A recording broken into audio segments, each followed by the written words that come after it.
Everyone, salam, namaste, adab, and welcome to today's event. Professor Barbara Walter, Professor Barbara Metcalf, from University of California, Davis, who has presented earlier also, is presenting today on Begums of Bhopal, becoming a Muslim woman in colonial India. And opening remarks will be given by our own Dr. Mozam Siddiqui, who is a known personality here on the forum as well as to our audience. He has been associated with the Voice of America. And concluding remarks will be given by Dr. Razak Khan from Germany. He is still a fresh face for us and a young guy, but he has established in a certain discipline very well. He did his PhD from University of Berlin, I think, and postdoc from Max Planck Institute. And then presently he is there in University of, where you are a research fellow at History Research Group Center for Modern Indian Studies and Göttingen, Germany. So welcome you all, and I invite Mozam Saab for the opening remarks. Good morning.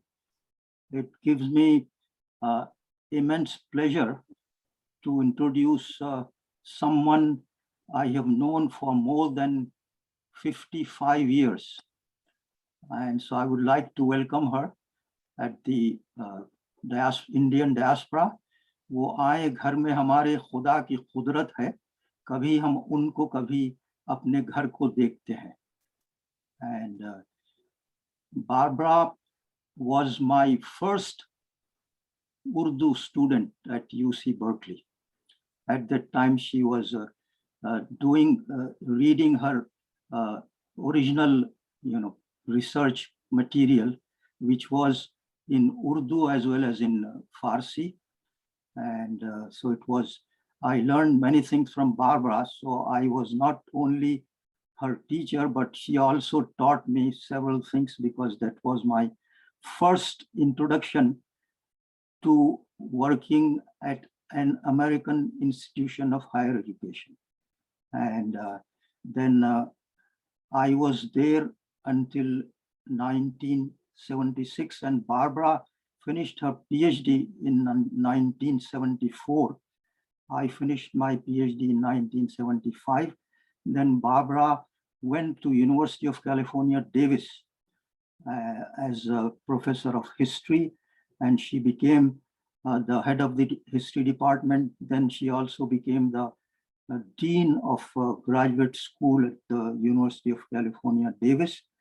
And after retiring from UC Davis, she went to University of Michigan and served there for 9 years, I believe. And she was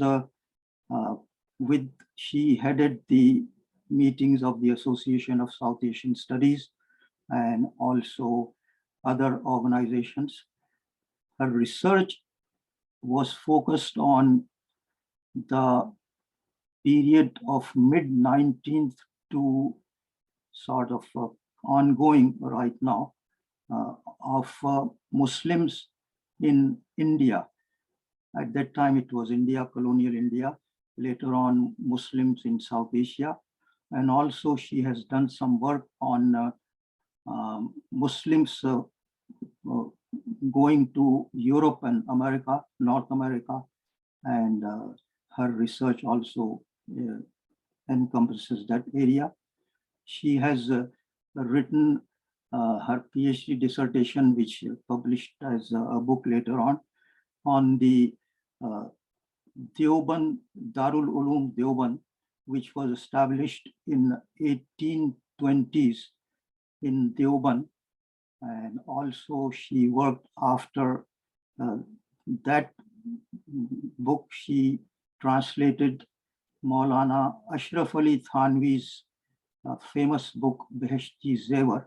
She did an English translation, with introduction and notes and all that. Then she also wrote a book on the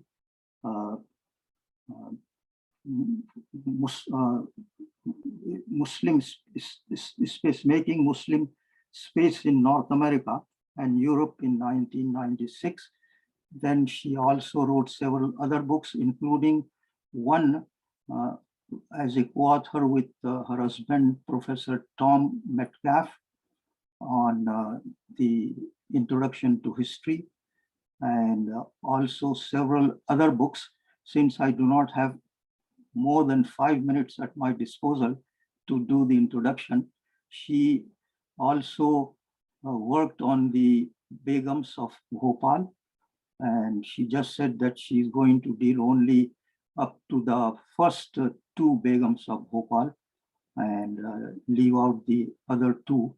And as you know, Shahryar Khan served as the Foreign Secretary of Pakistan, and if I'm not mistaken, as well as the Foreign Minister of Pakistan at one point. So with this brief introduction, I would like to welcome Barbara again and hand over the mic to her, and extremely happy to be welcoming you, and welcome again, Barbara. आपका unmute करें. Okay, great. So many thanks, Muslim Saab. It's really a pleasure to be here, and very grateful to you all for coming, and wishing those of you observing a Ramzan Mubarak. I'm very conscious that this is an important time.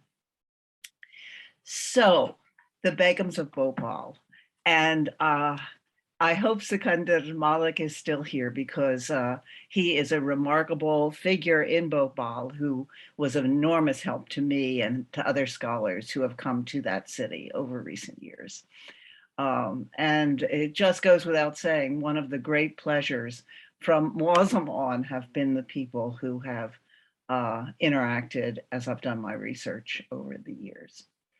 So on to the Begums, and although you would think this stereotype was dead, I want to begin just by saying something that will be obvious to many of you. When we talk about Muslim women, there is always a kind of elephant in the room of people thinking they know what's important about Muslim women. And I had this experience myself a few weeks ago when I mentioned to a friend that who asked me what I'd been doing, that I had been thinking about putting together the research I've done over several years on the Begums of Bhopal into a book, trying to figure out how that would work. And that everyone who came to this history period in the colonial era always was so surprised that for 4 generations, Muslim women had held power in the state.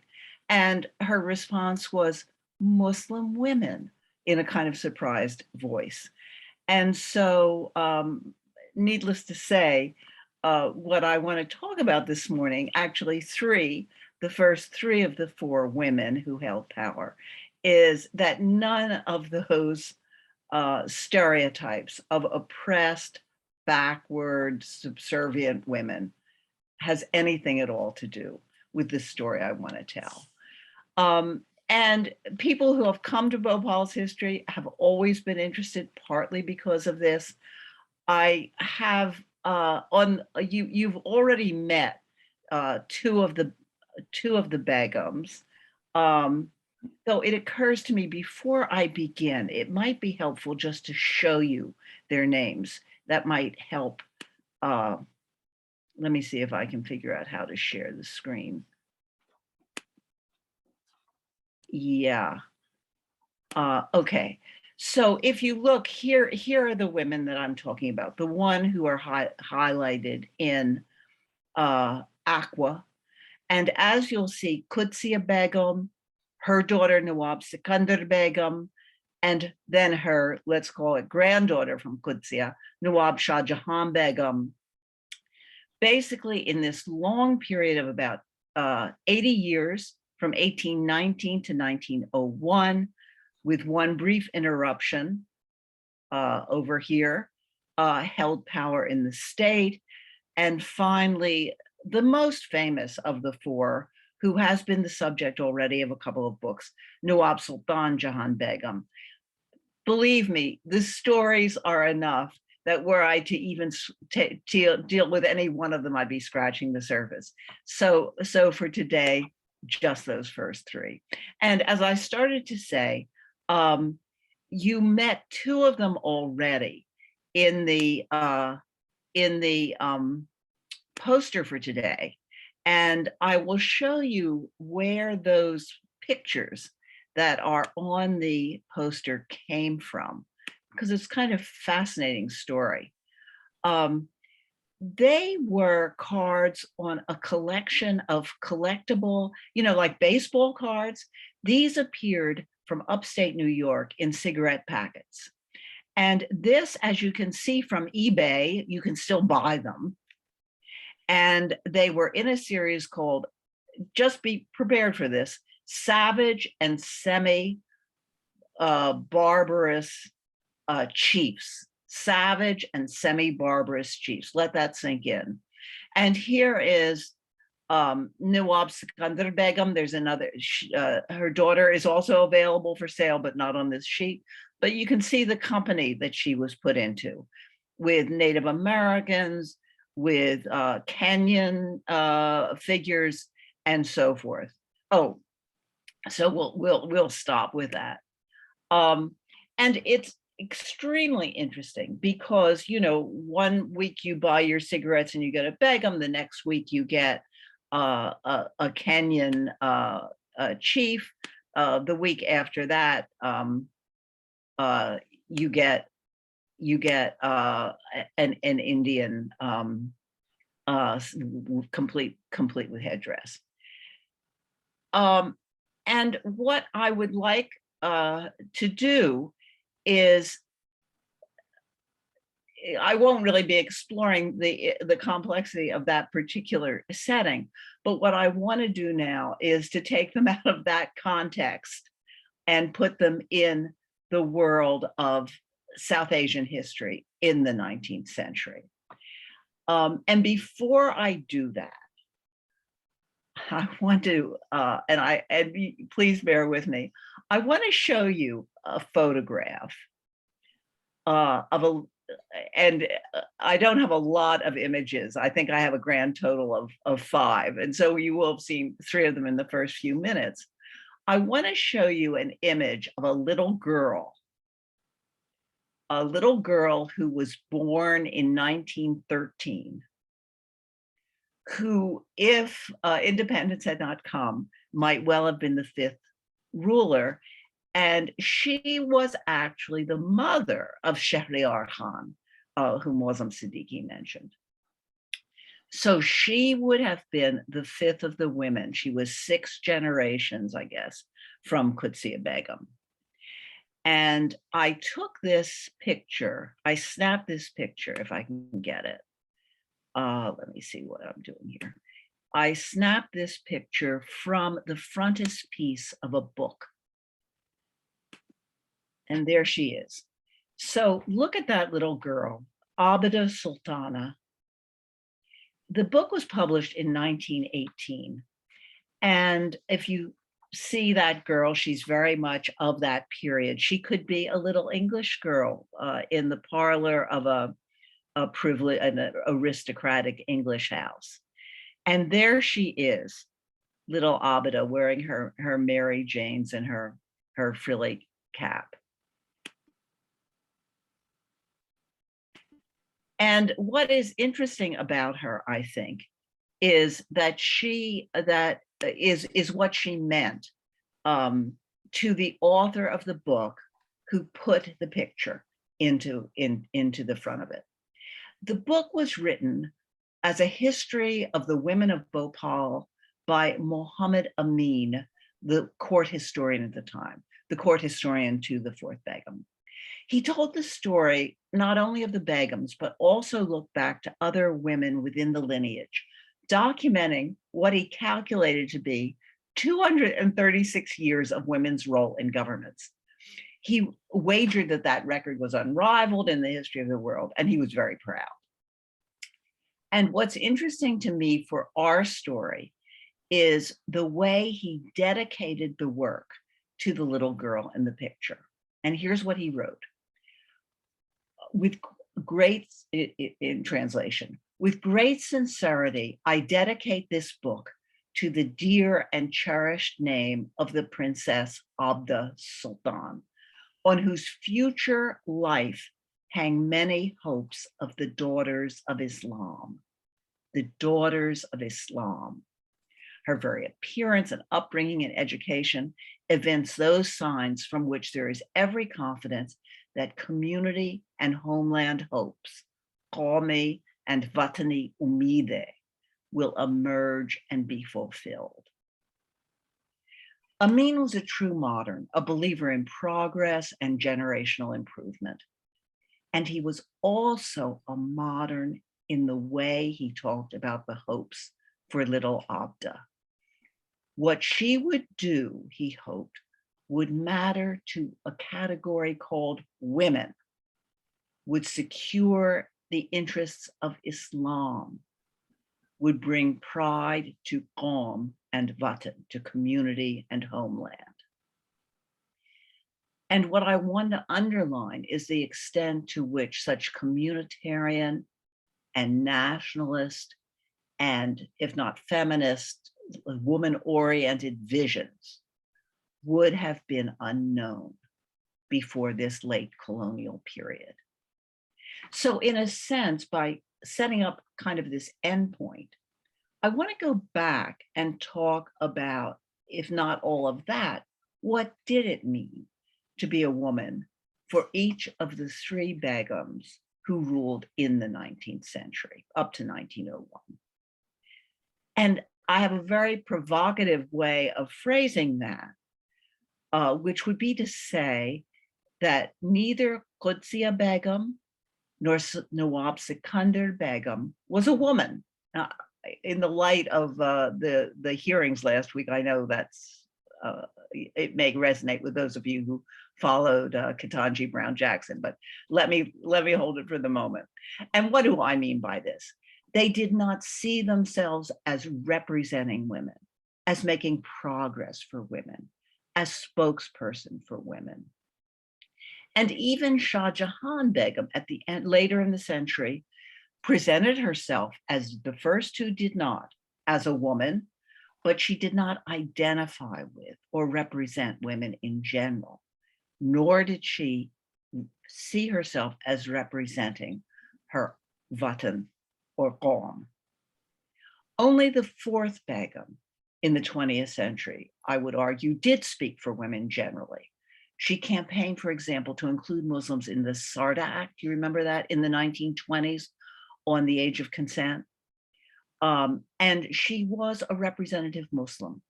The world had changed in this era of nationalist politics. But for her predecessors, my focus this morning, there was a very different milieu in which they operated. So our story opens with Qudsiya Begum. It's a later title, but I'm going to use that for convenience all the way through. She was the daughter of the lineage's nominal chief and married off in 1816 to a distant relative who was the de facto power in Bhopal.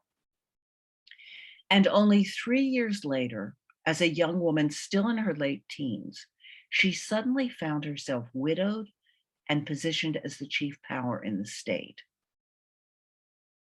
Now, having already referred to Muhammad Amin's book, that might not seem so surprising. But I want to dwell right now on the fact that women had played such powerful roles that, in a sense, Qudsiya continuing in that mode could be seen as not that surprising. As Muhammad Amin described roles, and as others have suggested characteristic in Indian history in the whole pre-colonial period, and not just for these Bhopali Pathans as they were. Gender identities were fluid and permeable. Softer forms of creativity and intuition were not strongly identified with femininity, nor values of violence, management of military activity, and so forth with males. So it's interesting to look back at some of the people in the earlier history. And the first two wives in particular played extremely important roles.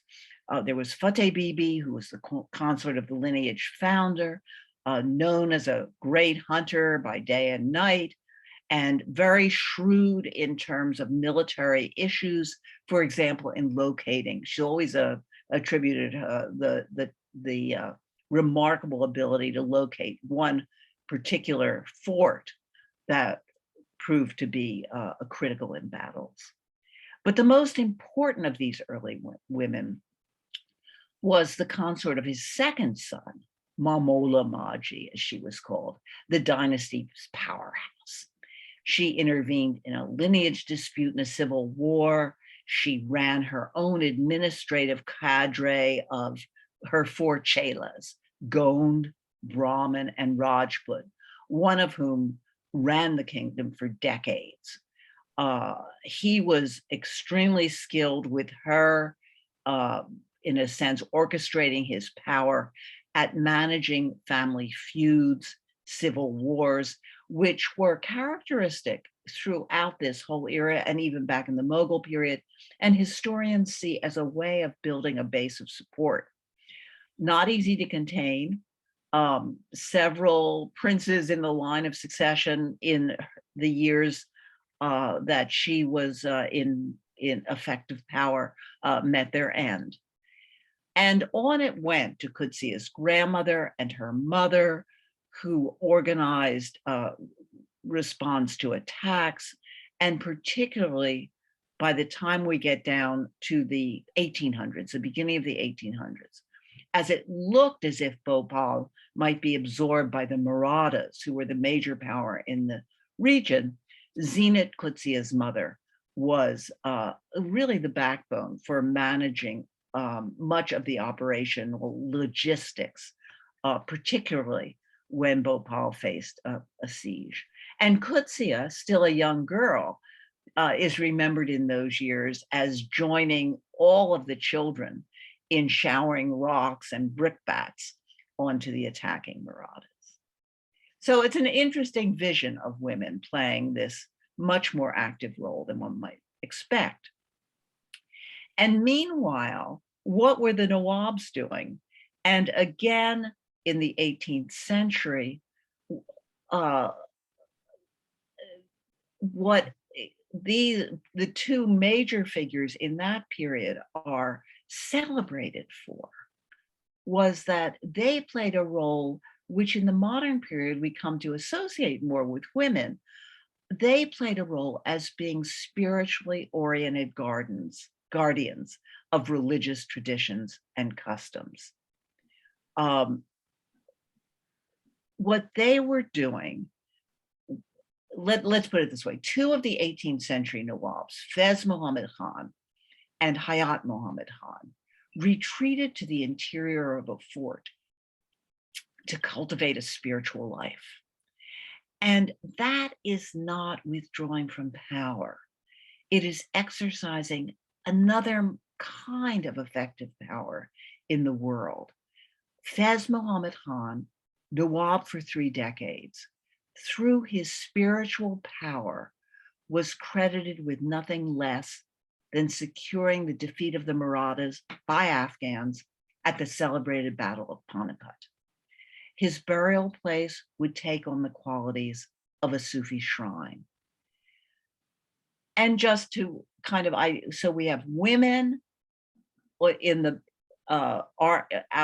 involved in strategizing and even participating in military actions. We have men devoted to an intense spiritual life.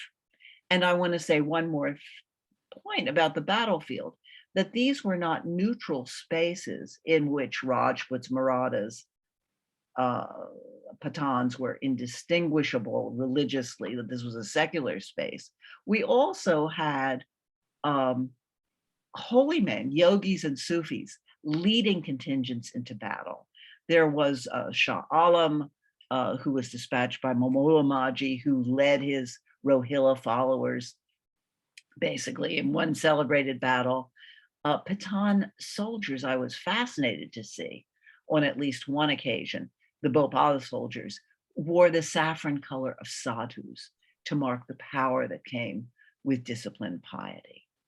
So in a sense, political power in this way we usually understand it, and spiritual power were permeable, were in a sense intermixed in the ability to hold power. And gender roles were permeable.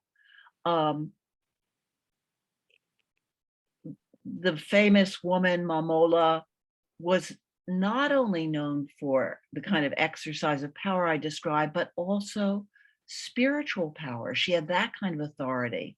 And it was she who was first known by this title of Qudsiya Begum, the spiritual or holy Begum, who was so luminous that a dervish is said to have transferred his life to hers. Two later women in the dynasty were accorded that title as well, of whom, of course, the Qudsiya Begum I've now mentioned several times is one. Power and holiness go together. So let me go back now to Qudsiya's story. As I had mentioned, she was married off in a political arrangement which effectively acknowledged the power of a distant cousin's lineage as effective power, whereas what the British called the senior lineage was now subservient, a kind of marked by giving a daughter into that lineage, which is what had happened. But in 1819, 3 years after the marriage, Qudsiya's little brother shot her husband dead, Nazir Muhammad. Everyone chose to regard this as an accident, an 8-year-old mishandling a gun, and that was the end of that story. So there we are, Qudsiya a widow, the Nawab dead. Only the year before, in 1818, Nazir Muhammad had signed the treaty making Bhopal a subsidiary state under the East India Company. This was a critical step to save Bhopal from absorption by the Marathas. And it guaranteed, the British East India Company guaranteed succession to Nazir Muhammad's heirs. So there we were with no one except a baby girl recently born as heir, direct heir. So Henley, the young political agent, posted to this polity newly under British control, it orchestrated, if you will, a formal entrusting of authority to Qudsiya. So, as you know, I've been saying, women had a lot of power, but without that kind of formal recognition. That was completely new. In the old days, before the British, with a death like this, there may have been a war, but some brother or nephew or cousin would have come to power on his own. So why this arrangement? And I think this is the reasoning. To uphold the treaty, the British wanted a lineal successor to Nazir Muhammad. By this arrangement, Qudsiya would exercise power as regent until the baby girl was old enough to marry. She would then marry a relative of her late father and transmit a kind of temporal legitimacy to him. He would become the Nawab, and their children and so forth would then continue as the direct line. So this was anomalous arrangement. Why did the courtiers accept it? I got to say, when I first encountered it, it made me think of Indira Gandhi. Remember when the assumption from the old Congressites was that men would manage her. And that may have been what was going on here. And for the first decade, all went well as the British expected. There were strong officials in place. The state ran well. But it rapidly became apparent that even in the 1820s, Qudsiya was in charge. And as Sikandar grew older and the pressure for marrying her off grew stronger, Qudsiya Begum capitalized on what was really a new opportunity, the formal regency and the words of a treaty. She dug in her heels. She insisted that she was entitled to hold on to power and that in due course her daughter would follow as heir herself. She claimed that right by treaty. She had mastered colonialist legalese and petitioner procedures. Off went the documents to the Governor General. They became the currency of negotiation. And meanwhile, she continued to preside over a very well-run state, agricultural state. What mattered was the just levying of revenue, the creation of conditions that benefited people like law and order, public works. She hired a Scot to build a waterworks. She ran a court with impeccable standards. Close to home, she had an eye for the new era.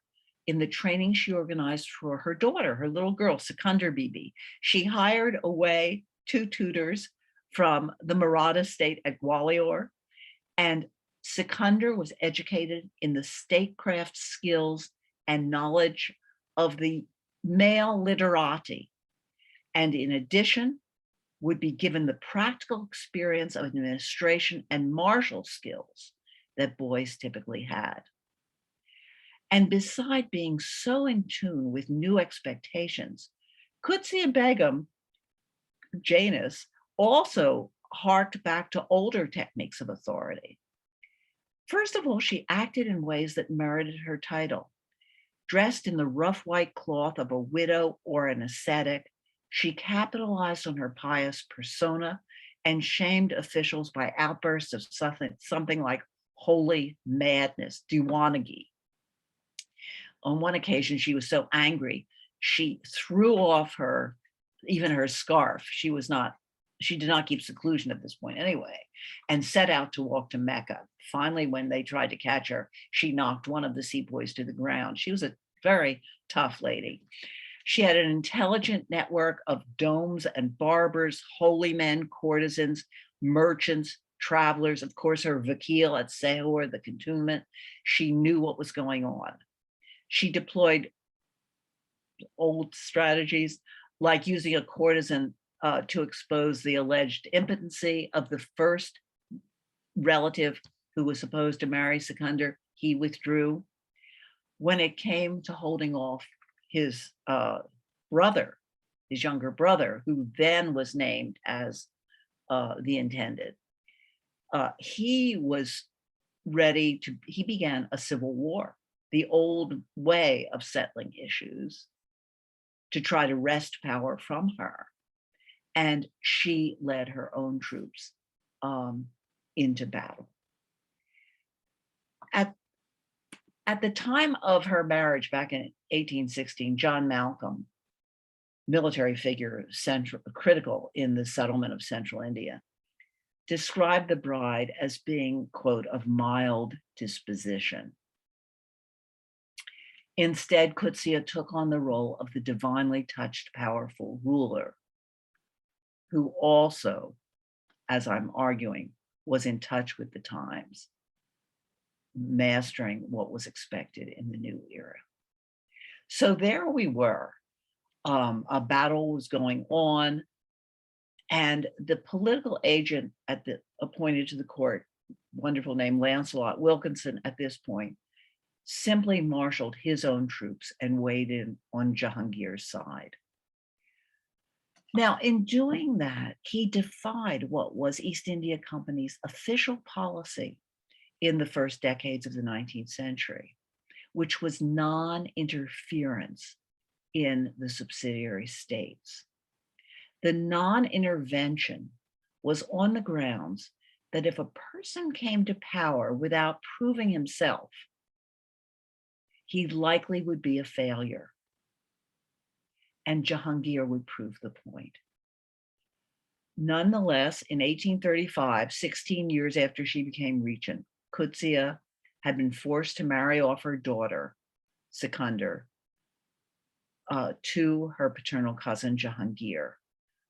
Pressure that came all the way down from the governor, Lord William Banting. Qudsiya held on to power for 2 more years until Jahangir came of age. Wilkinson was a liberal. He was wholly convinced that under British tutelage, education above all, Indians could improve beyond what he came to call, not what was the card collection, semi-barbarous, semi-civilized state. That was the term he used. Jahangir and Wilkinson alike failed. So I want to talk about a little bit about a theory I have about why Qudsiya and the other women who had to prove themselves and had to struggle for recognition, why they were so shrewd. And it seems to me that the argument that everyone from, some of you may know W.E.B. Du Bois's name, who wrote about the double vision of the Negroes, as they were called, down to Justice Sonia Sotomayor, celebrating the knowledge of a wise Latino woman, what they point to. And that is this, that the marginal person needs to scrutinize, needs to assess, needs to figure out people in power, as the privileged person does not need to understand them. Jahangir, it was obvious, lack of application, self-indulgent, inability to break off from bad companions. Assured of his ascent to power and colonial support, he had no need to observe, to prepare himself in the way Qudsiya and her daughter Sikandar assuredly did.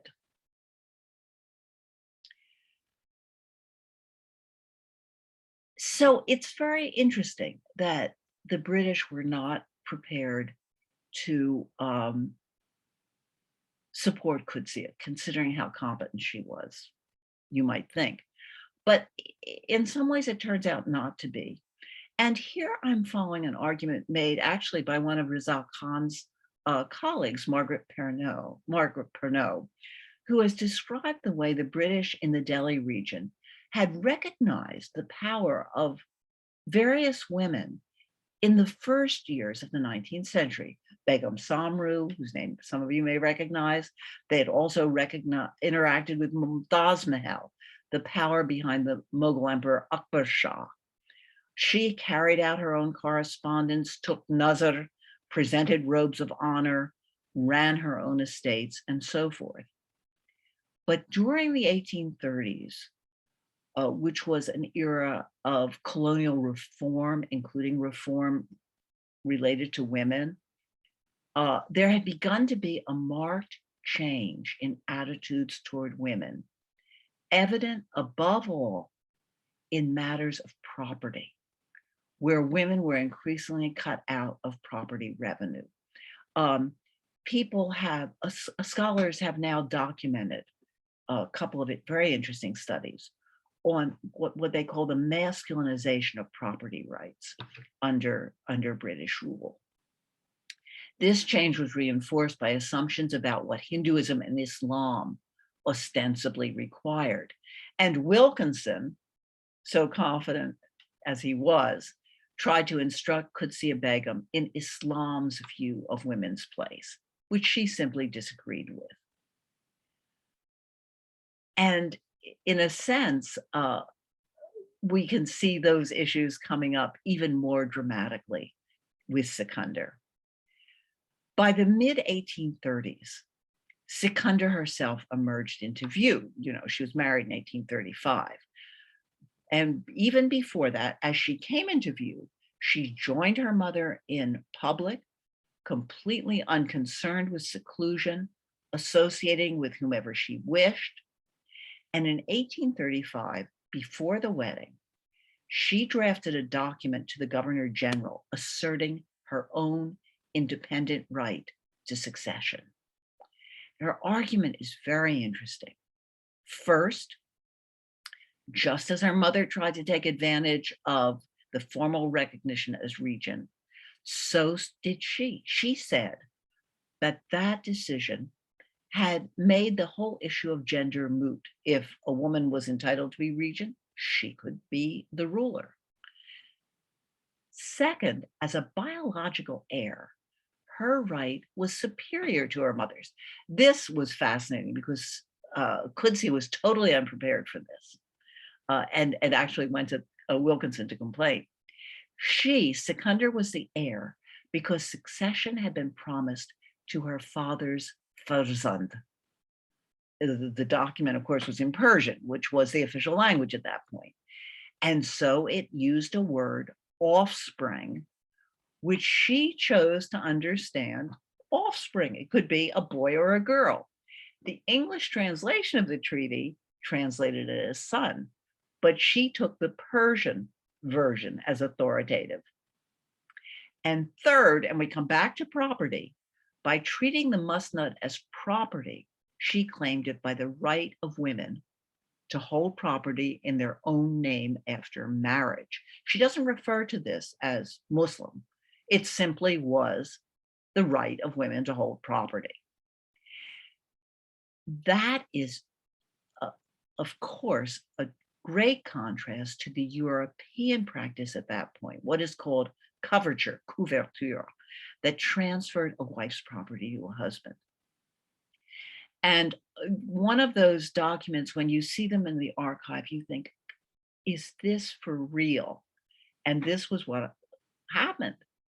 The Governor General sat on her document until after the marriage and then told Wilkinson to inform Sikandar Begum that a married woman was not going to get an answer at all. All communication had to be through her husband. By English common law, Sikandar no longer had a separate legal identity. An episode that leaps out from what I mentioned before as the masculinization of policies of property rights in colonial India.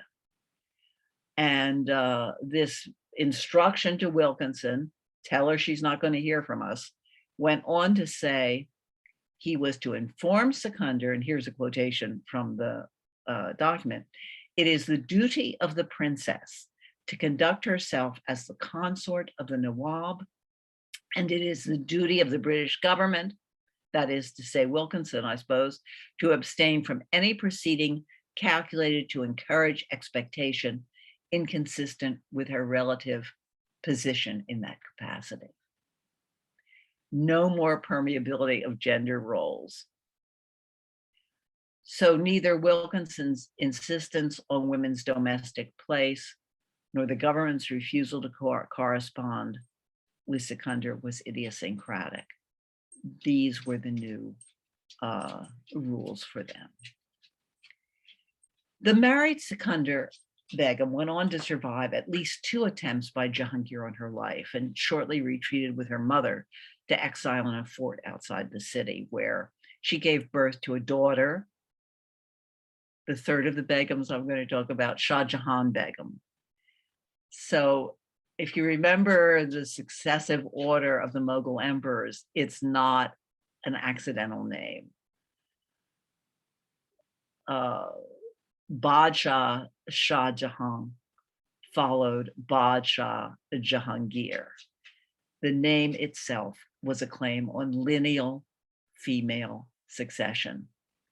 Sikandar returned to Bhopal only at the time of her husband's early death in 1844 at the age of 27.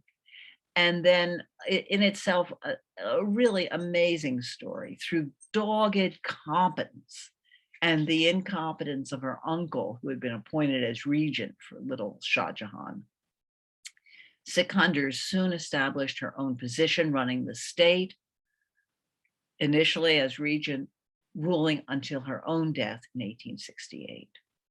And just to go back to the contrast between Jahangir and Sikandar, the assured ascent had allowed him a life of ease and indulgence. Sikandar, highly educated, curious, observant, assessing. We have the records of people who visited the court, was ready for her hard-earned quarter century of rule. Let me step back again and just comment. I mean, did Qudsi and Sikandar act as what are sometimes called functional male? Or should they be seen as precociously modern in light of today's more egalitarian gender norms? But I want to underline again, I want to go back to permeability. The kind of women we've been talking about who took on military and political roles acted not as men, but as rulers. Men like the Nawabs who devoted their lives to prayer, those rulers were not acting like women, but playing out the charismatic dimension of leadership that was also essential for an effective ruler. Qudsi and Sikandar were concerned with their own power. They did not espouse rights for women generally. Their succession was in the end a product of the treaty and interventions of British officials. But the princely behavior represented this earlier era of malleable gender roles, even in the pre-colonial period, there was no acknowledgement as actual chief. As ruler, Sikandar Begum restored order to fiscal matters, served as a source of order and justice, sought out good officials, toured extensively. She rode and she shot. In the Indian Mutiny, she turned into a British hero, the counter to the Rani of Jhansi, I guess, managing her own troops, protecting British forces, controlling information. She had figured out the winning side, but in fact, every prince in a subsidiary state who was still supported by the British continued to support them. So I guess we shouldn't exaggerate her shrewdness in being on that side. And meanwhile, both before and after, she created a cultured court of poets and musicians. A court like Bhopal profited, in a sense, from the end of the courts by 1856 of Lucknow and Delhi, and imagined themselves as the new Mughals. Sikandar's architecture was an imitation of Mughal architecture. And her most celebrated building is a little gem of a mosque named the Moti Masjid. There's a side of her, you remember she was quite ready to cut out her mother from power. And she was pretty ruthless in being sure that there would be no competition from her daughter or daughter's husband, future husband either. After a show of trying other options, it was kind of like something out of a fairy tale. Courtiers were called to, agents went out through the land and brought prospective grooms to the court who were tested and in all cases failed. She married Shah Jahan off to her own loyal military commander, already married and twice her age. And then she, who had insisted on her own freedom, supported the husband's preference that Shah Jahan remain secluded. So a husband who could make no claim to rule, Shah Jahan effectively out of the way. You could say that in this and all her strategies, Sikandar Begum was just doing her job, which was to maintain order and power. Observers, however, kept raising the issue of gender. H.M. Durand, a political agent in the 1850s, spoke of her, quote, as the best man of business among the princes. Macpherson, another agent, described her informed, he was a great friend of hers. They hung out together at the court, watching performances and so forth, dance, her informed questions and rapid fire conversation as representing that of the fastest European woman you may happen to know. The gender categories, the best man of business, arguably are theirs, not hers. A French traveler who spent 3 months at her court and came to regard her, he called her La Reine, the queen, a great friend, described her appearance. So here's Rousselet. Her thin face, lighted up by a pair of intelligent eyes, expresses such a singular amount of energy that one must be aware of it beforehand in order to realize the fact that a woman is before you. The costume itself aids the illusion. Tight-fitting pantaloons, an embroidered jacket, a poniard at the belt, have as a whole anything but a feminine appearance. Her gestures and manners still less remind one of her sex. On the contrary, they reveal the sovereign and the autocrat, accustomed to find everything yield to his all-powerful will. And he described Shah Jahan, then in her mid-20s.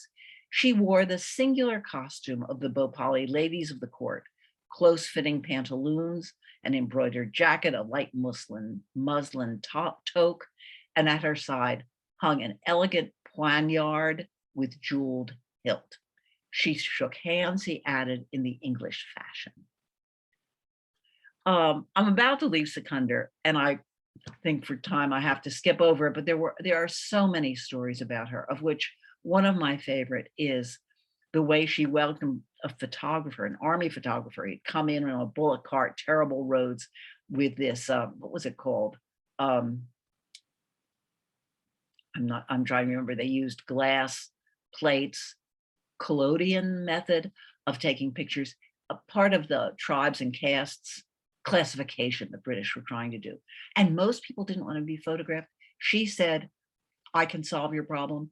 She got her friend, she got her daughter, for example, they all dressed up in the clothes of the saris of Maratha women, put bindis on their forehead, and that could be his picture to illustrate Marathas.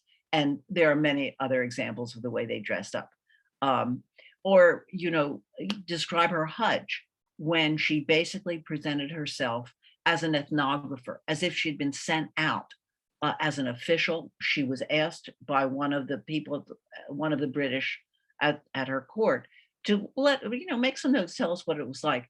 And basically it was an ethnographic report deploring the primitive Arabs and the administratively incompetent Ottomans. She said she could run the Hijaz much better than they did. When Sikandar died in 1868, a Bengali journal published a tribute to her, the only woman among the princes, as she was, ruling by then in her own right. And they said, by far of all the native sovereigns of India of our time, the ablest, wisest, most enlightened, and most fortunate. And I would like to say a little bit finally about the third, but let me see if I can cut this a little bit because I know I'm getting long. And what's interesting about her is I think she presents herself as each one of them reinvents themselves for the times. And she is a new woman, the kind of woman held out in reformist movements and novels of the day for elite Hindus and Muslims alike. Domesticated, educated, cherishing religious traditions, a companion to her husband, and unlike Western women, modest in her demeanor. And she needed a husband, and she chose her own completely. Her grandmother never spoke to her again. She chose a Syed from Owood, not a Pathan, breaking the taboo on widow remarriage, breaking the family pattern of marrying within the clan. And she was happy. They were intellectuals, they were ruling companions. And she wrote explicitly about what fun they had, physical pleasure, as she never had in the miserable marriage with her first husband. She had many reasons for, in her case, opposing child marriage or marriage where there was a great disparity in age, because she felt the younger girl was so helpless that she had to do, and as in her case, be secluded, whatever the husband wanted. And I'll just show you a quick picture, if I can, go back to I'm just going to do this one last share. I have it up, but I haven't shared it. Share screen. Ugh, I'm getting a message to log into Davis, which I don't want. Let me try again. Share screen. Share. Now you have a picture before you. I snapped this in the Bhopal Museum. I don't know when it was painted. She doesn't look so happy there. I just told you how happy she was, but you have to take my word for it. So look at this picture. First of all, this is not unisex dress. She is definitely dressed as a woman. And she is pictured with all of the symbols of what a new woman is like. She is organized in the European style with a clock. She has a book and a blotter and a pen. We don't know that she did the embroidery on the tablecloth, but who knows? Maybe that was the kind of accomplishment a new woman, a domestic woman would have. And okay, stop share. See if I can figure out where I am now.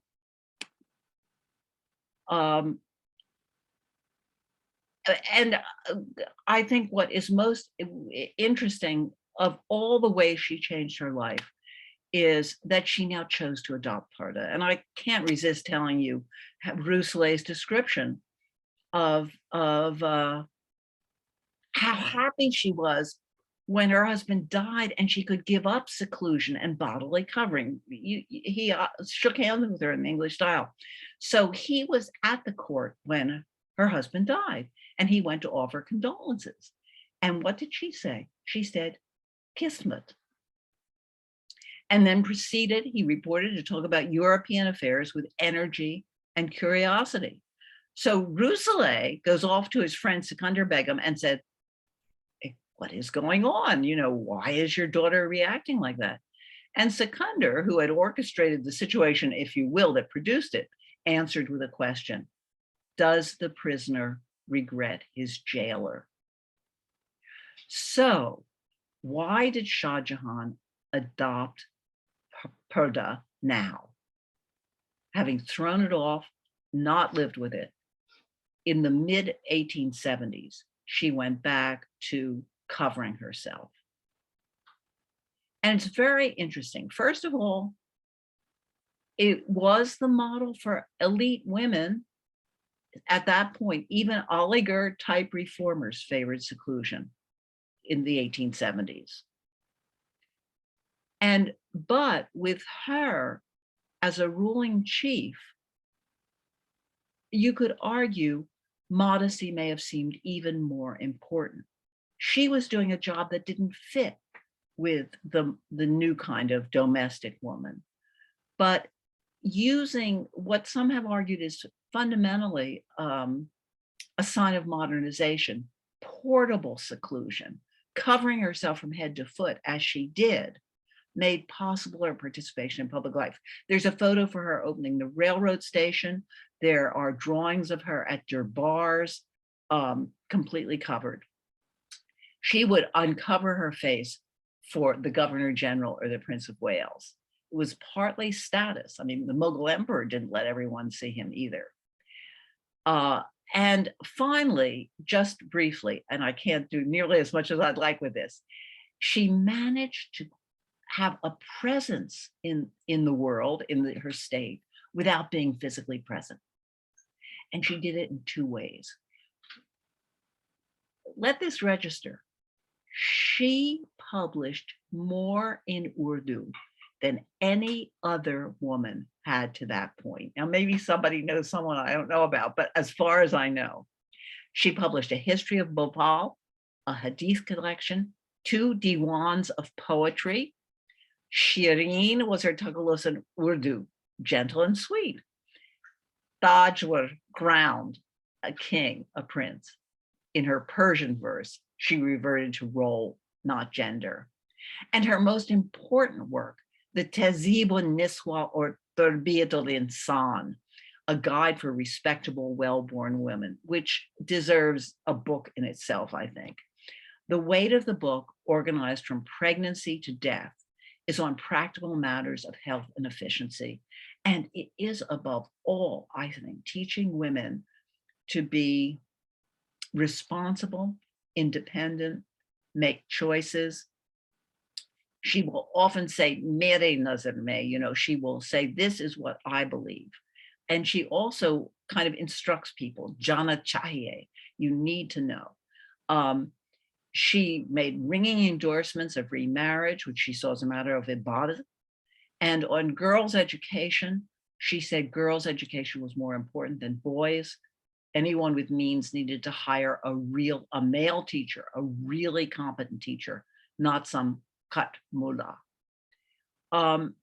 And her second way of projecting herself in public was her architecture. One art historian identifies the Begums as the greatest patrons of architecture of any women ever in the subcontinent, more than Chola queens, more than Mughal princesses. And her buildings are wonderful.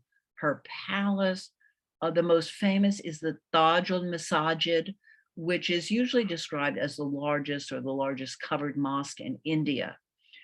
She patronized the first mosque in England. It's known as the Shah Jahan Mosque, and it's their little mosque to this day. Again, building in the Mughal style. Shah Jahan was self-consciously a woman and self-consciously a Muslim. A Muslim in some vaguely defined sense of the transnational ummah. There was no nationalist vision at this point. She was not she was not speaking for Indian Muslims, nor, going back to little Abida, a representative of women. Women's issues and rights as such, along with communitarian and nationalist identities, would await another day. And of all the stories that deserve to be told in more detail about Shah Jahan is the attack on her husband, an attack that played on gender and Islamophobic stereotypes alike. And it's as if they are waiting in the wings to be used when someone wants to. The Governor General at the time craved excitement, who knows, a gender dimension. The effete, bookish Sadiq Hassan, the husband, got under his skin, as the manly Pathans did not. He was sure that Sadiq Hassan oppressed and controlled the, in fact, fiercely independent Shah Jahan. Griffin raged at her purdah. He believed Sadiq Hassan forced it on her. After his death, she never gave it up. It was her choice. Purdah is a power reversal. She could see him, he could not see her. He kept saying things like, "You are no Rajput Rani," to keep secluded. Other British officials took it in stride. He managed to ruin Sadiq Hassan's life and undermine hers. Stereotypes have power, and Griffin used them. So we've come full circle to the stereotypes about Muslim women I opened with. The three Begums not only put them to rest, but I also hope their stories hint at the ways that microhistory, a history of people who typically don't make it into textbooks, illustrate big themes like shifting ideologies and views of women's roles. The stories of these Begums of Bhopal, I think, make these themes more personal and more vivid. And they're also good stories. That I'll stop. Wow, wonderful, wonderful talk, and so inspiring about all these Begums. Let's here to this concluding talk, and after that we will come to question and answer. So Razakha, please. Okay, I agree with Professor Metcalf that these are remarkable stories, but they have also found a remarkable storyteller in her. So thank you for this wonderful narration, bringing your years of historian's craft. But one might also add, as a reader of yours, that I have found a different version of you as a writer in this work. You seem to be making far more bold and experimental declaration, which I personally really enjoyed. So in the limited time that I've been given, I'll make some broader observation.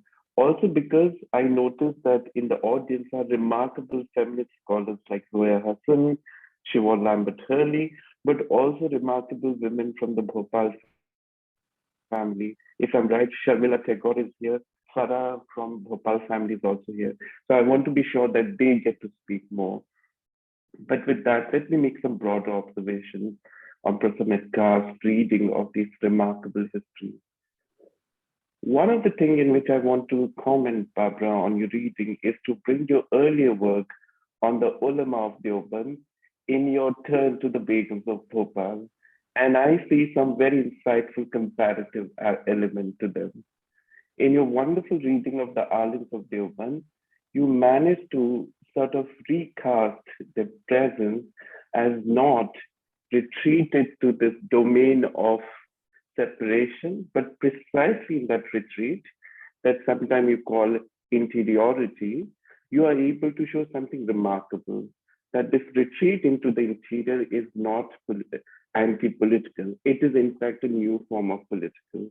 So at that level, the Deoband Alim and the Begums of Bhopal share something common, the potentiality of the interior or the spiritual, which I think has been misread by remarkable political theorists into the separation of the public as political and the interior as spiritual.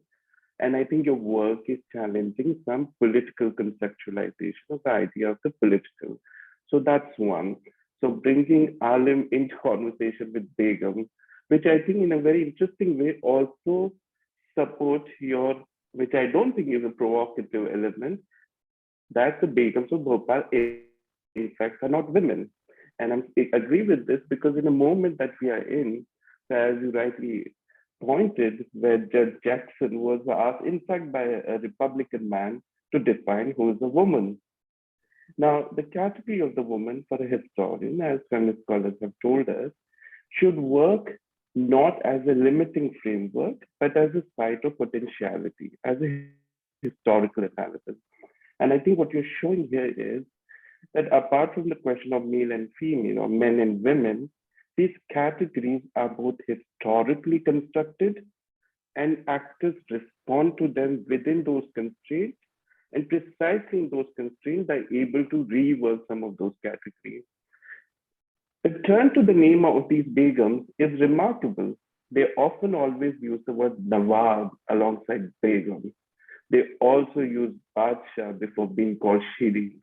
So they are playing with these gendered categories. They want to be sweet, but they also want to claim the power. And I don't think this idea of the delicate femininity or the spiritual woman should mean absence of power. As you said, holiness, spiritualism is power. And it is in that trend that your reading of the Parda becomes very important, not least so because we are sort of revisiting this idea of the Parda and the Muslim woman, and whether a hijabi girl in the school is having agency or not. I think that is an impoverished debate because it simply does not allow us to see what is happening with hijab. Why are these young girls using it? What might be ways of thinking of hijab both as a potentiality as well as a limitation? And I think I'd like to hear possibly your thoughts on an entire shift in scholarship where early women feminist scholars, please, Muslim feminist scholars, insisted on the idea of separate but equal, separation, seclusion as potentiality. Now, we may debate how we engage with this category in the present time, but I think as historians, we must be attentive to the way our actors use those constraints as potentiality. This is something I see in the way all these women negotiated both religion, spirituality, also what would normally be dismissed as conventional domesticated notions of femininity. Here in your paper, they emerge as crucial resources of power while being denied by other masculine form of politics. Here I might footnote that for me it was remarkable that Lord William Bantic, who has been celebrated as the champion of women's rights and abolition of sati, is the one who is in fact so threatened by this woman doing things. So the idea of the male reformer, the male rescuer, as Spivak would say, the white man rescuing the brown woman from brown men. But in this case, he's also trying to rescue the brown woman from the brown woman. And insisting that so it's remarkable for me to see what your research can tell us, in fact, not just about Muslim women's history, but also white man's history. It's no surprise that a white man, in fact, asked Judge Jackson to define who's a woman, and a Republican one at that. So one question perhaps for pushing your work into the larger historiography on British history would be to look at what your work, both on lineage, inheritance, property, but also divorce and women as legal actors from Bhopal might in fact reveal the masculinization of the British politics itself, which is also, one might add, following Mrinalini Sinha, is also a colonization of Indian gender politics. Although I must say that your work, in fact, is far more interesting, which pushes some of the broad stroke of Nandi's formulation, because you're also bringing some other layers of Islamic resources of gender. For example, the Sufi discourse of the interiority or performance of certain element of femininity complicates some of Nandi's formalization. So that would be one. Broadly, I think you challenge in a remarkable way about larger theoretical argument of Partha Chatterjee on the conception of the political itself. So those would be my broad observation here. I would also be very interested for the audience, for younger scholars who have admired your work, to perhaps at later stage also comment on your own journey as a woman scholar to work on actors that were conventionally, in fact, resisted or ignored by scholars. You've been able to do remarkable work on other things precisely by choosing to work on actors that are seen as outside of framework. These are not middle-class actors. It's precisely in their location as the remnant, one might say the alim and the begum, that one might be able to say something about the limitation of middle-class-based historiography. It is also from the location of Deoband and Bhopal that one might begin to see the limitation of a historiography based on Delhi and Lucknow. So this is my reading of your overall, and I see a lot of connection from your journey from Deoband to Bhopal. And thank you for including us in this journey. And I'll open and give it to the chairs because I'm sure there are much more interesting questions waiting for you. Thank you for this wonderful presentation. All right, thank you a lot. And we will move to the second session, which is question and answer session. But before that, we have to show the next week's event, which is given by Dr. Mozam Siddiqui and Professor Anis Rahman. They are sharing as co-speakers on long-awaited Rumi and Iqbal, Pir Rumi and Murid Hindi. So hopefully that will be another interesting piece of work. Let's move to question and answer session. This will be moderated by our host, Dr. Rafat Hussain, and he will let you know how to proceed. Rafat. Thank you, Razi Bhai. Before we open the question and answer session, please allow me to thank Barbara Metcalf for interesting narration on the lifestyle of Begum of Bhopal. especially Begum Sikandar and Begum Shah Jahan. And Dr. Muazzam Siddiqui for a beautiful introduction of his fellow or his student, and Dr. Razak Khan for the remarkable summary of the Dr. Metcalf's talk. So it is very interesting to note that we have many familiar and famous faces who have been, some of them have been the speakers here.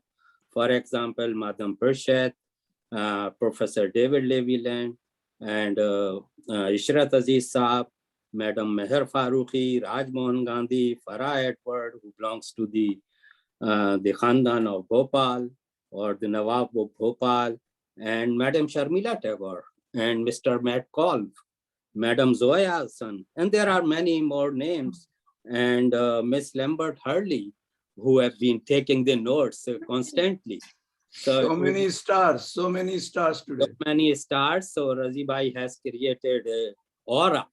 And you see, these are our, some of them have been the speaker.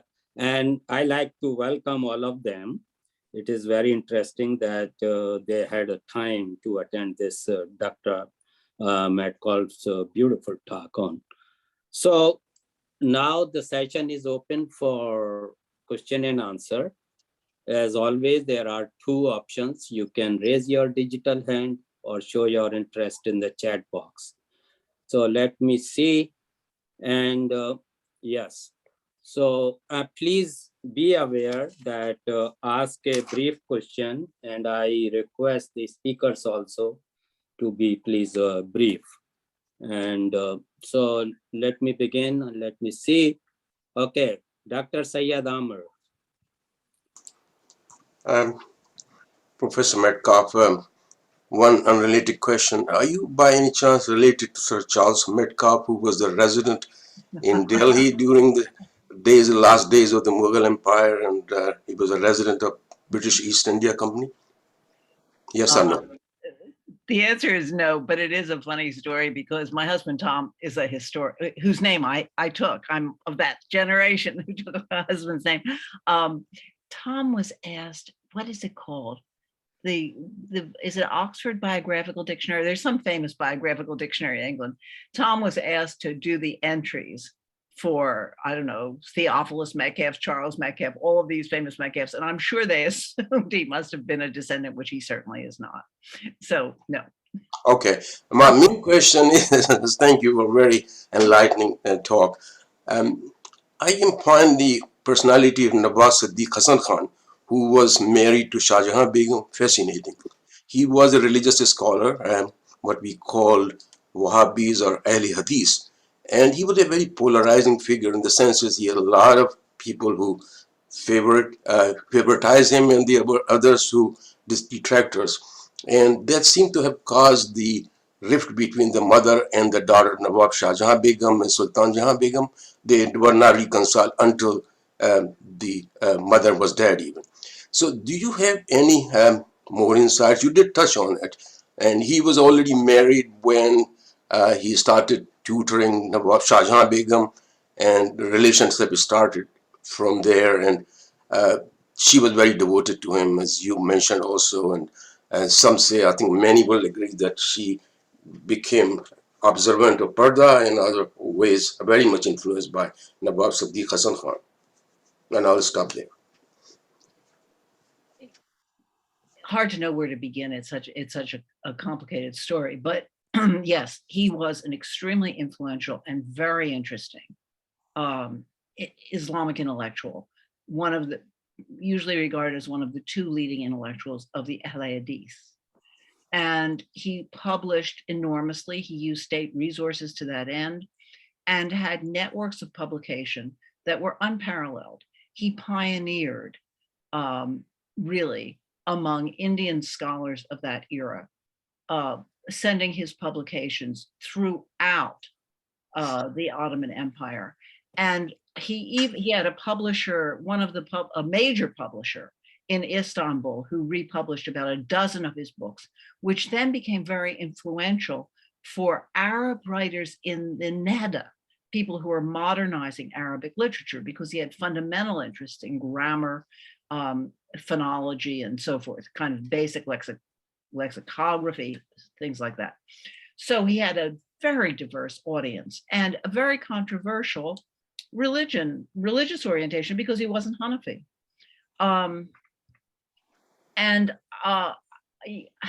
I'm not exactly sure, which part of your question to respond to. It was completely wrong to accuse him of sedition. It was probably wrong, judging from the comments of other British officials, to accuse him of corruption and being a malign influence on the state. But Griffin succeeded. And if any of you have ever read, there's a story by that wonderful writer, George Orwell, called Shooting an Elephant, in which a British official shoots Orwell, I guess, shoots an elephant because the crowd expects it of him. And this notion that, there are things you just have to do. Griffin was supported by British officials in his accusation, by people who later said we really had to do it. We couldn't let down the side. It would look bad if we said that Griffin, the person who attacked Sadiq Hassan, was wrong. So his downfall was terrible. And Shah Jahan Begum, until she succeeded, fought to get his title restored, even after he was dead, fought things like to get his title restored, to get acknowledgement of his standing from the British. So it was an extremely deep and powerful relationship that they had. Though on the question of Parda, was it only because he favored it? It's, if you read Gail Minot's wonderful book, Secluded Scholars, on women, and incidentally men largely interested in reform in this period, it's very exceptional. She has one person in Hyderabad who favors an end to Parda, but in this period it was standard, as I said, even from reformers at Aligarh. Thank you. Thank you, Professor. Okay, as expected, Sikandar Malik Saab. When there are a few things that I would like to add, since Barbara was talking about it, so first thing that came to my mind was when she was talking about Qudsiya Begum assuming power. Now there's an important power play here. Maji Saiba Mamula Bai actually drafted a prenuptial agreement back in those days to unite the two branches of the family, which was of course was Muhammad Khan, Qudsiya Begum's father, and the de facto ruler Wazir Muhammad Khan. And to my amusement, I remember, seeing that document and a reference of it, because the last Nawab of Bhopal started documenting the Bhopal history, and he wanted Sir Jadunath Sarkar to, finish it off. So uske jo rough drafts hain, was given to me by late Nawab of Patodi. I have only one part of it. The rest of it is lying somewhere. And Nasab and I were very excited to read it and find it. So I still have the photocopy that he gave me. Oh. And it explores new dimensions. So the prenuptial agreement was the condition that the title remains in the family and in the branches that emerge from Sardar Dost Muhammad Khan, the founder. Now Maji's idea is very good. Sikandar Begum herself, a lot of us don't explore. Of course, there are resources which can be seen, like the Sikandar Nama. There's a book which comes from the library of her cousin, Nawab, Fajdar Muhammad Khan, the uncle who killed her father. His son turns out to be Ghalib's last disciple. And he has a library where there are drafts written which are still, bamushkil tamam usko main dhoond paya hu. Finally, I've laid my hands on it. And coming to Shah Jahan Begum, of course, when it comes to Parda and seclusion, I would quote my Sarkar Amma Sultan Jahan Begum on this, where she says that, Bhopal family has always been about maintaining a balance between Eastern limitations and Western freedom. She quotes this several times. There's a book called Al Hijab that she wrote, and why parda is necessary. And she gives all these comments in that book. And more amazingly, when we come to Nawab Siddiq Hasan Khan, when Barbara was in town, we went to the place where he actually lived and we met the family. So, the most amazing part that I draw conclusion from Chauvin's work, Muslim Women's Reform and Princely Patronage, is that it was never a fight between the mother and daughter. It was a fight between both the husbands, Sultan Jahan's husband as well as Siddiq Hasan Khan, because Siddiq Hasan Khan and Shah Jahan, what was common in between them was they were self-made. Whereas, Ahmad Ali Khan, the son-in-law who married Sultan Jahan, who wanted to exercise authority as the heir's husband, got in, that's the reason why Shah Jahan Begum fell out of Mehlat-e-Shahi complex and went to Shah Jahanabad and creates a whole township, where if you look at the architecture that she created in Mehlat-e-Shahi, which is the Iqbal Maidan today, the very last thing that I would love to say is that if you look at the crowns of the buildings, which are not in a very good state and in need of a patronage and, a lot of things, we are falling on a lot of things. But if you look at the crown, जो भी restore हम करा पाए हैं government से कहकर, उसमें आपको क्वींस गैम्बिट दिखता है. मुझे एक जगह डॉक्यूमेंट मिला जिसमें उन्होंने शाहजहां बेगम ने कहा कि भाई एक मकान छोटा एक बड़ा है, सबके फ्रंट एलिवेशन एक जैसे करो और अंग्रेजी मशलक की शतरंज बनाओ जिसमें रानी सबसे ऊपर होनी चाहिए, ताकि लोगों को पता चले कि जब तक बेगम जिंदा है खेल चलता रहेगा.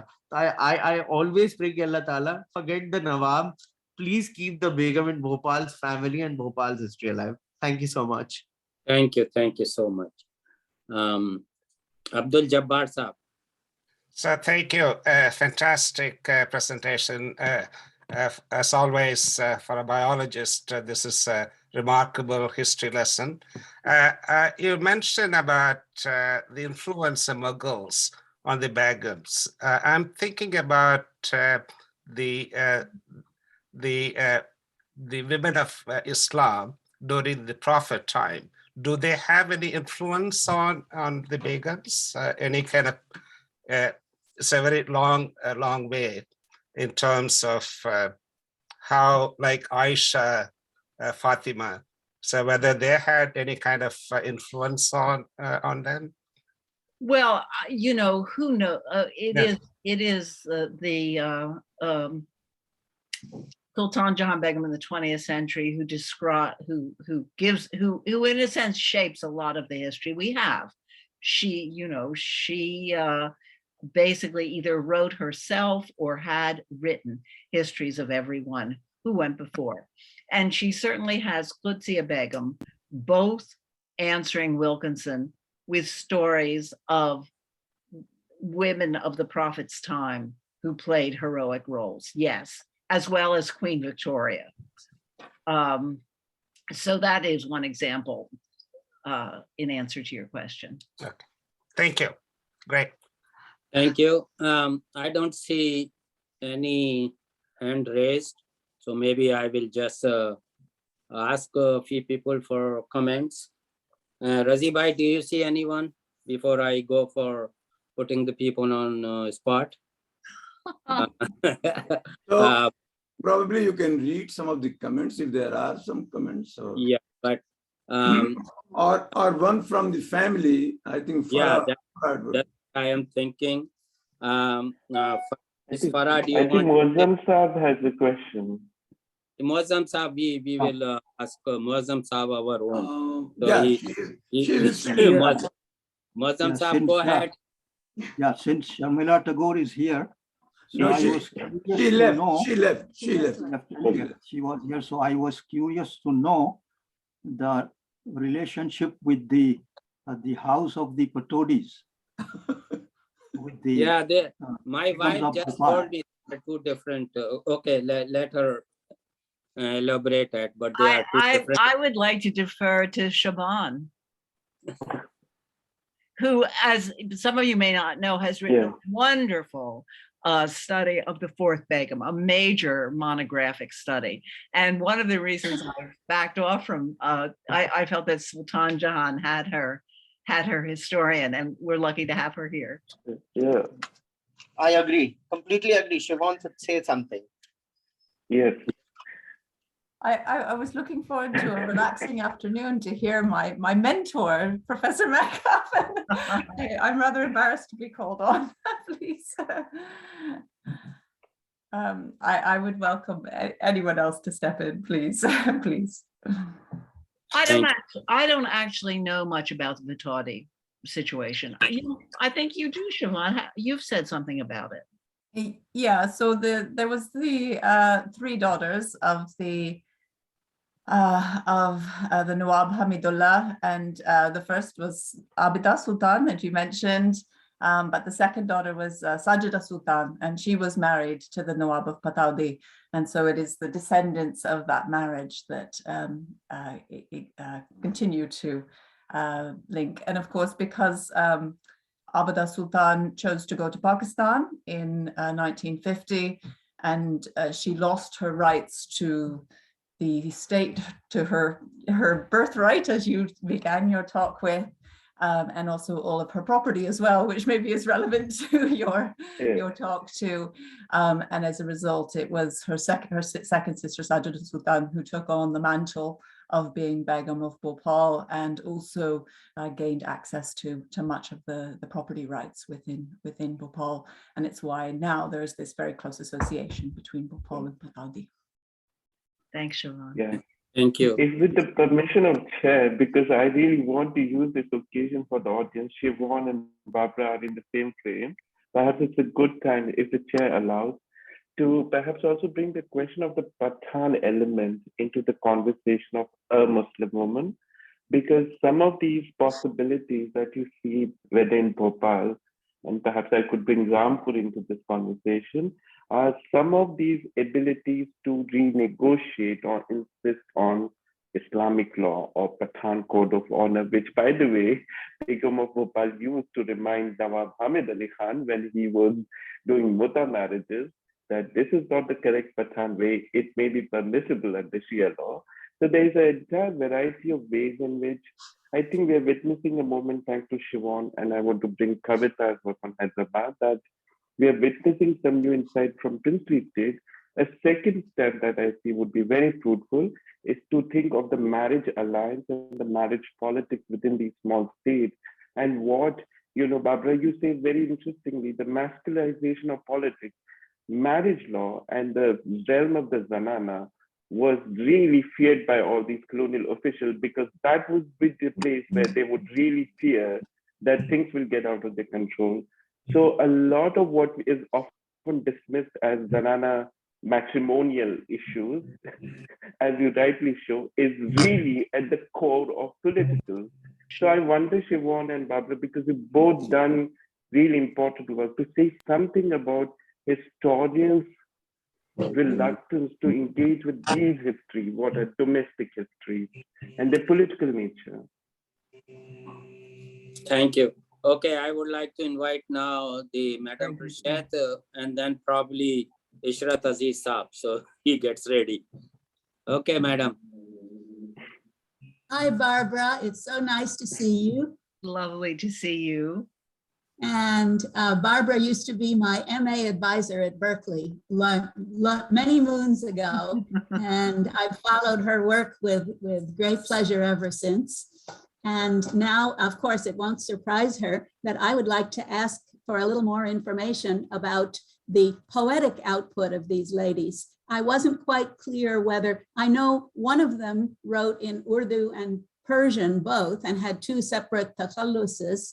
Was this a unique thing of, excuse me, because I have trouble keeping them all straight because I'm so ignorant, but was this a personal idiosyncrasy or a commitment to poetry, or was it part of the dynastic thing of being a proper ruler? And did she have an ustad or an ustani of any kind to help with the poetry?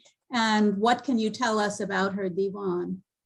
I wish I could tell you more, and I really can't, but I had a great pleasure of spending one day with Syed Akbar Haider, who some of you may know is a wonderful scholar of Urdu literature who teaches at the University of Texas, Austin, because I in no way, alas, have the kind of skills it would take to evaluate the poetry.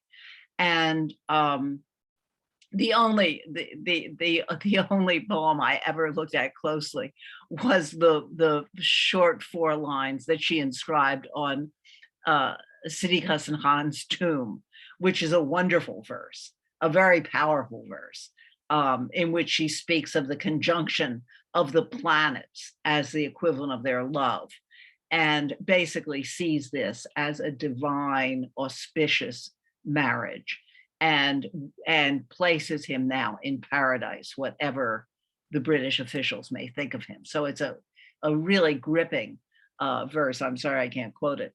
But Akbar Haider and with me read several of her Urdu work, pages of her Urdu work, and was very appreciative of the quality of them. So that said, it's all I can say. And I doubt that Qudsiya was a poet. With Sikandar, she had poets at the court, that I know, and very much a court that included poetic recitation and so forth. But I don't know what her role in that was, if anything.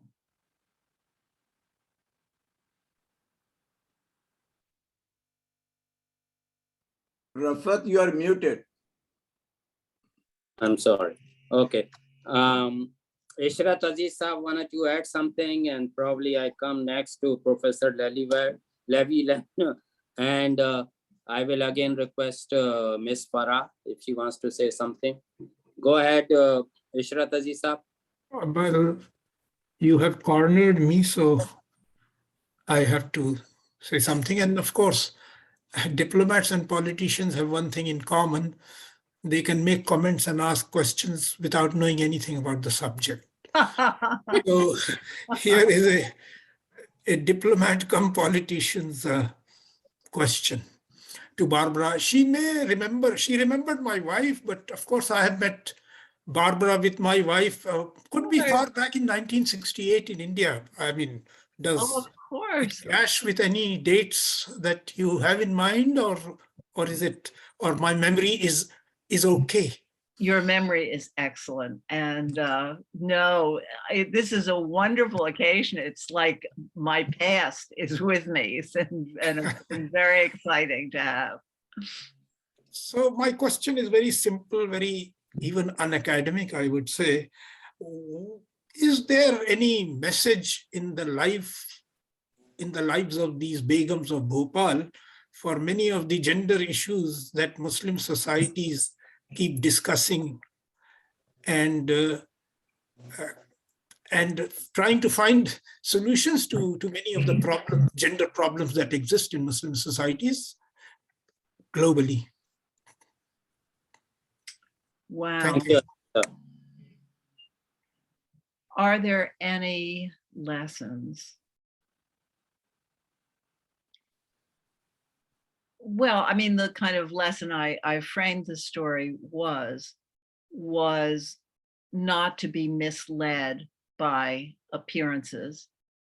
And the introduction of the hijab controversy in Karnataka now is an outstanding example of that, where people see a hijab and leap to a conclusion that this suggests nothing except oppression, that it can only mean backwardness, instead of being much more open.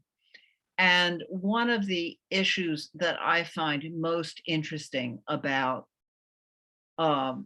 this book that the manual of Shah Jahan Begum, is how open she is, how she clearly is weighing possibilities when she gets to questions, any question. She comes down on one side, but she often will say, you know, as people do with fatwas, God knows better, you know, God knows. And what is so striking about the Begums living in a princely state and in the 19th century is they are free of the pressures that Muslims in South Asia have today. And those pressures are twofold. One is the tragedy of living in an Islamic state, of a state that wants to be an Islamic state, Pakistan. which put such pressure on certain kinds of behavior. And the other is the tragedy of being an excoriated minority in which you feel you have to protect who you are. And so you are so constrained instead of having the historic characteristic openness. Now, that doesn't mean that people didn't fight in the past, but there was not this kind of monolithic pressure. And maybe, you know, that's an answer that doesn't give us much, but helps us realize what some of the problems are now, that they're not inherent in a particular historic religious tradition, but are created by the larger political context in which people live. I don't know if that answers or not. Well, that is quite a comprehensive answer, and I thank you very much. Thank you for the question.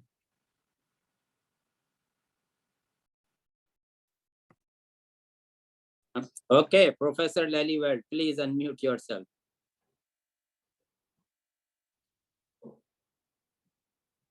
You're muted. You're muted, David.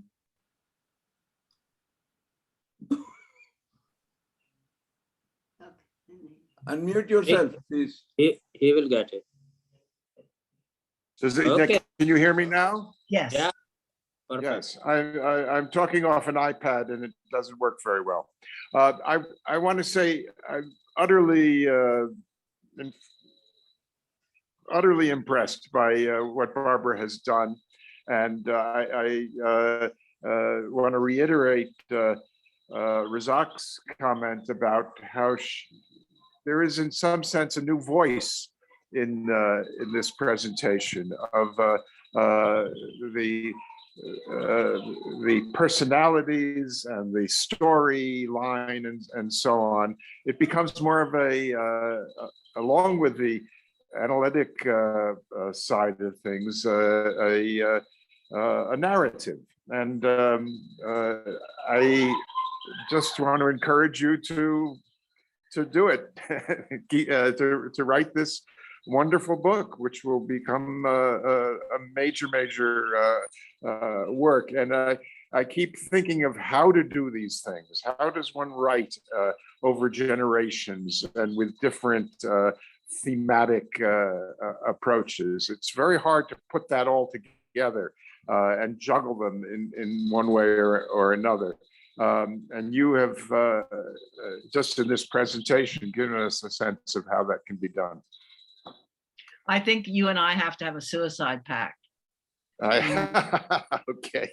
As some of you know, David is going to write, inshallah. Inshallah. A three-generational history of Syed Ahmed Khan, Syed Mahmud, and Ras Masood. And he has all the pieces ready, trust me. And so we're going to have to figure out a way to keep each other on track. Okay, yes. Okay, thank you, Professor Lev. Sekandar Malik Saab either didn't raise hand or he raised it again. And if he wants to add something in few quick sentences, and then back to Razi Saab. Sekandar Saab. जी शुक्रिया. मैं बस जल्दी से एक बात कहूँगा. When it comes to Shah Jahan Begum's poetry that we were talking about, she was a child of separated parents, and studying her psychology as a child of separated parents, she became cathartic, and that's where she starts writing poetry. Her father, Jahangir Muhammad Khan, also wrote poetry under the takhallus of Dulha. So there was a divan, which he threw into the lake, but there is a small section of it which is printed and still exists. It's called Diwan-e-Dula. So Shah Jahan Begum, you know, like one of her best poetry that I remember, and made somebody sing it on a very sad occasion when somebody was, mourning Gandhi ji on 30th of January. It was Dil Khak Hua Jal Ke Mera Hijr Ki Aag Mein, Dil Khak Hua Jal Ke Mera Hijr Ki Aag Mein, Aag To Lagi Par Dhua Na Utha. This comes from Diwan-e-Tajwar, and I'm lucky to have a copy, which I found with a kabadi. And the other thing that I would like to add to Aziz Saab's influence and the Islamic thing that he was asking, how they were basically, what I retain is that Begums of Bhopal never treated Islam as a religion. The prime ideology of the entire endorsement behind it in the faith was that treat it as a lifestyle, it's not a religion. And they emphasize on the same comment at several places. So when you go through the archival records, you see this interpretations, whether it be the fight between the mother and daughter, whether it be the succession case in later stages, and so on and so forth. And still, one has to understand that the context of Bhopal is an anomaly considering other Muslim princely states in India, which gives it an outstanding position, at the same time makes it different. Thank you. Thank you. Back to Very, Raziba. very interesting. Thank you. Thank you so much for being here, Sikandar. Always interesting. Thank you. Okay, hold on. Raziba, hold on. Farah has raised her hand many times. Yes, that's what I was about to say. Yes. Yeah, I didn't. Now I see her. Okay, go ahead, Farah. Yes, absolutely. Thank you for having Siobhan and also Barbara this evening, and Sikandar actually sent me the link. So thank you, Sikandar. And there's one thing Sikandar always says to me, because we often have long drawn conversations about the history of Bhopal, because even today, they are my great grandmothers, but every day there's something new to learn. And every day I have to know what's going on in Bhopal. So, and it's their lives have actually inspired me throughout. And I've learned so much. And Barbara, today you've just, the way the stories were brought everything to life. Thank you so much for those stories today. And Tim and I were discussing a few things. This is my husband, Tim. We're actually on holiday. We've gone to Portland in the UK, but we thought we must attend and hear you today. So Tim and I were also talking about the fluidity of the cultures that the Begums had, and what was the other thing that you added, Tim? There was something that you were talking about. Well, something that really resonated that Barbara said. It was about the permeability in terms of gender that the women were part of the culture of, as well as being particular examples of. But it struck me that permeability translated into their interactions with local and international powers and cultures also, that they had to be very deft and agile to manage these different forces. And these, that was something that was most extraordinary about the way in which they survived and thrived in amongst all those different pressures. And I just wanted to add one thing before I go, is I still, all the stories still resonate. There are characters like that even today in Bhopal, in the family. And once you've read the history and once you know, and you're shocked at times, because you're like, oh my God, that's history repeating itself and on a regular basis. Thank you, everyone. And thank you for that. And thank you for being here. If I could just pick up on one thing of the many rich comments that Razak made before I left, I was astonished at how fascinated I was by the Britons, by the British political agents, whose lives are mesmerizing. And after decades of working on the colonial period and avoiding them, the British, and trying to work on Indians, I realize how critical they are in this particular subject to understanding them. And nothing has fascinated me more than the life of the political agent in Bhopal. And there's a visiting scholar here who works on British Empire. And I said that to her recently. And she said, well, what you must remember is that they were all younger sons sent out to the colonies. Because of primogeniture, they didn't inherit, or they somehow took lesser roles. So Henley, his father, was in Virginia, another part of the empire in the 18th century, and was a pal of Thomas Jefferson's. I mean, a very elite thing. He, meanwhile, dies in Bhopal. He sets up Qudsiya and he dies of malaria or something. But aside from that, they are always being called to account. Henley makes his arrangement, he's praised, then he's condemned. Wilkinson is pulled over the coals and literally sinks into what has to be a clinical depression. He does not produce a single record for 6 months, and he dies in Bhopal. And when you get to, as I read Sikandar, the guys are at the court for a shorter period of time, and everyone feels mistreated and misunderstood. And, you know, there is such a story in terms of these agents and residents that needs to be told. And it is only when things get rough that Wilkinson begins talking about the Bhopalis as semi-civilized. That's when that term comes into the record. And, you know, I began with this savage and semi-barbarous. And one of the most interesting things about the women, about these competent women, is the extent to which they live in a world of condescension and increasing racism. And in a sense, I'm going to let that be my final word. You know, I talked about Sonia Sotomayor as kind of explaining why these women are so smart, the smartest person in the room. But I'm going to end with soon to be Justice Ketanji Brown Jackson, because I read one of her interviews and she talked about the extent to which she always knew there were people selling her short.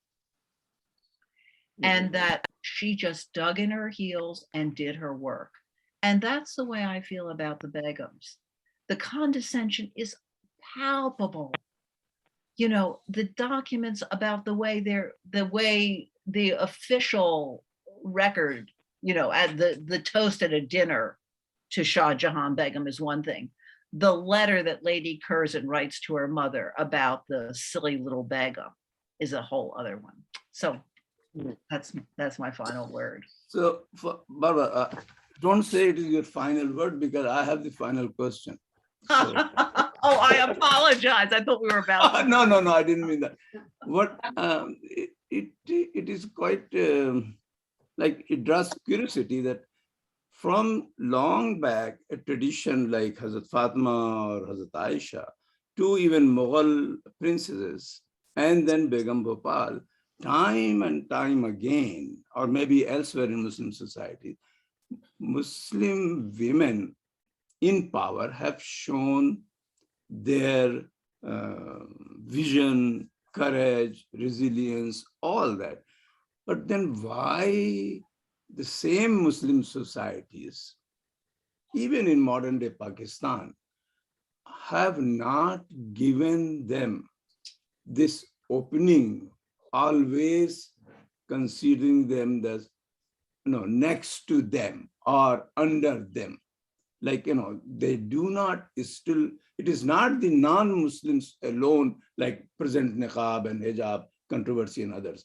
Even in the Muslim societies, it is not that the West always says that women, Muslim women are oppressed. Within Muslim societies, there are things in process which doesn't seem to be giving them the equal space, even though they realize the potential of it. What is this psychology? How, why? They have the history, yet still they don't. How to, I mean, I'm talking about my own society, Muslim society. No, I understand that. Do you think it's anybody better for Hindu women in India? Well, they're far better. They are far better. I mean, they were suppressed at once, but remember, if Brahmo Samaj and others, when Tagore and all this era came, Sarat Bose and all those, they really just threw this off. and they really freed them to whatever extent. But the Muslim women's situation within Muslim societies also is creating a problem. Muslim men never openly confront non-Muslim societies or others to write about them that no, they're not oppressed, not because only quoting Quran that they are not oppressed. They are not oppressed because there are these many engineers, these many teachers, these many lawyers, or these many journalists or artists, and they don't let them also blossom very well. I mean, in certain areas, they don't allow them. They fully participate, but they don't allow them. They fully participate in certain areas. I think I have no answer. But I think your question is one for us all to kind of think about. Okay, so there is no answer. So that was really the last word that you already said. Yeah, You're not putting any words anymore. No. So thank you so much. Well, it's I who cannot thank you all. This was really a wonderful interaction, and I'm very grateful for the occasion. So